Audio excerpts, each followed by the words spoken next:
Hey guys, it's Chris, and this is my Amiga 600 with the 3.2.1 ROMs in it, and we're going to do just another check on this turd real quick. I do have some weirdness from time to time if I do a map ROM, which can increase the hard drive speeds with the Furia Tune software, where you map a ROM and it shoots it into the ether and pulls it down magically from its Furia board and then angers you furiously, hence the product's name. So why do I have it fired up again? I wanted to put the 600 back in service here right now so I could take it apart. The reason is I'm going to write a ROM for Mr. Doug, and I want to make sure that it works so I don't send him a 3.2.1 that doesn't function on the 600. So I just wanted to make sure this exact model, we both have 600s, even though the 5, 6, CDTV, 2000 all use the same ROM, it's just nice to know that your product works in the one you're burning. Find what you did with your USB cable. It's the old Type A. And it's not in here. Found it. TL8662 Plus Universal Programmer.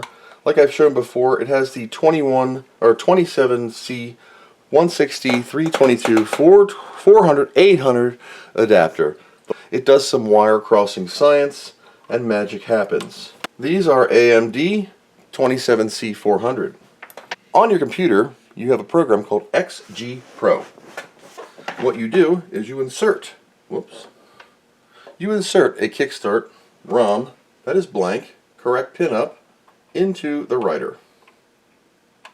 Like so. And we're going to read this one and just see what's on it. It's probably blank. Read finished. Yeah, this one's blank. So with a blank ROM here, now I can just do blank check and hit blank, and it'll tell me that the ROM is erased. Boop. Device is blank, which is perfect. Now we're going to load a Kickstart.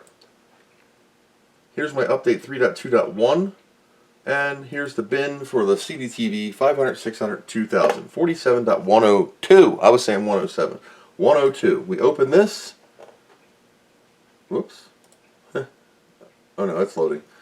So there's the load. There's my path. We're going to say OK.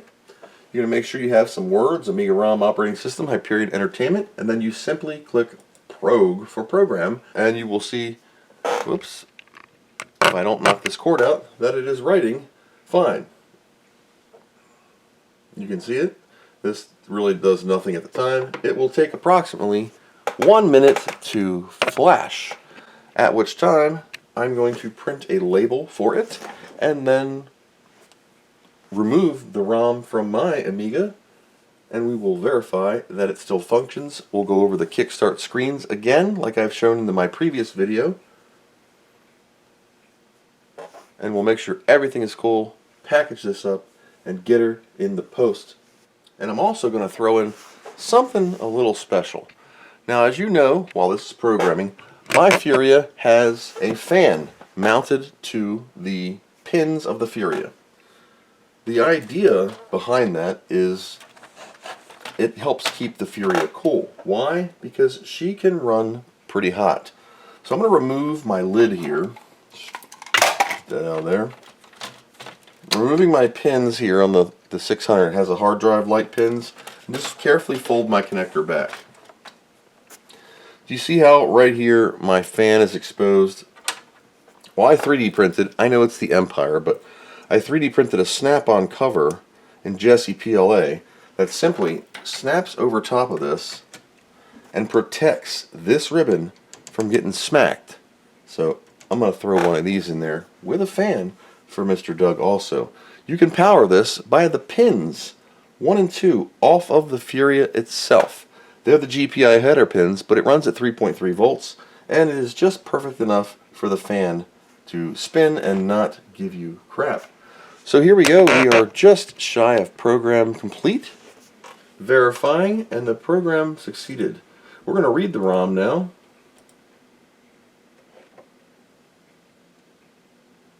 Read finished, and we match. So we're going to shut this down. Whip.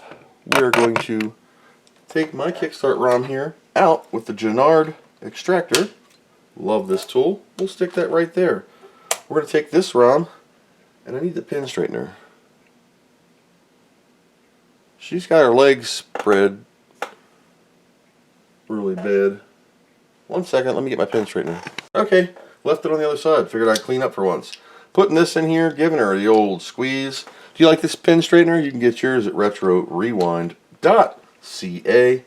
So here we go. We are going to just simply put this in the 600. Now, note that the 600 and many 500 pluses have an extra pin here.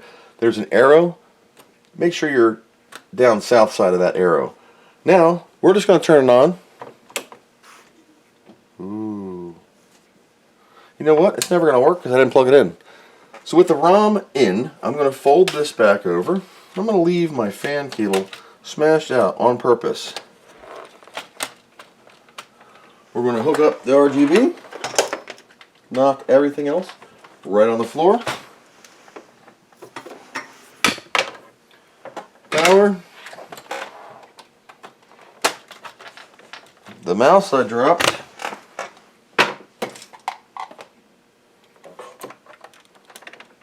Get that box out of the way and turn it on.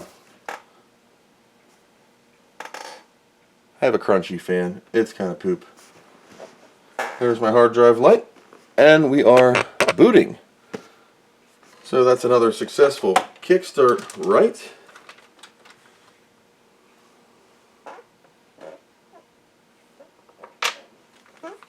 And mine still is sitting right here in the 321 pin extractor, the one that was in this thing. So we're just going to make sure this works fine also.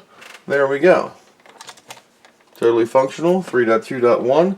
When I check the about, the kickstart should say 102, which it does, 3.2 ROM version kickstart 102. Yours will say 47.96 if you're on a stock 3.2 ROM, which is totally fine. That's why the modules discs are included, to allow you to do that also. But what if your boot device is somehow screwy? To do that, I'm going to unplug the power to my floppy drive. I'm going to remove the Transcend 4 gig compact flash card.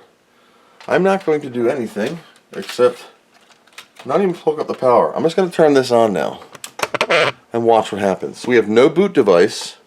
So as you can see, with no boot device, floppy or hard drive, we have the red burgundy-ish screen with the red boing ball and a blinking disc, meaning that you have no DF0, 1, or hard drive available to boot from. So I'm going to turn this off. We're simply going to plug in the power to the floppy disk with no hard drive, how a stock Amiga 500 or 600 would even be. And we're going to turn the unit right back on. Now we'll see the bluish purple screen. Now we have a standard boot screen with the purple logo and the disk going into the drive. Please excuse the SCART NTSC 800 by 660 Hertz. That is this box. There we go. And you can see the version is 102, 2021, Hyperion Entertainment, CVBA, developed under license. It'd be cool if it said 321 Kickstart. You can edit it in Remus and make all that cool stuff if you want. For the Furia, if there was enough room, I was going to make a custom Kickstart with the Furia tune already thrown onto the ROM, so you don't have to even worry about it anymore. But it wouldn't fit, and I don't know what there is safely to kind of delete, because she's packed to the gills. I could make a custom 1 meg ROM, but that's a real pain in the babushka.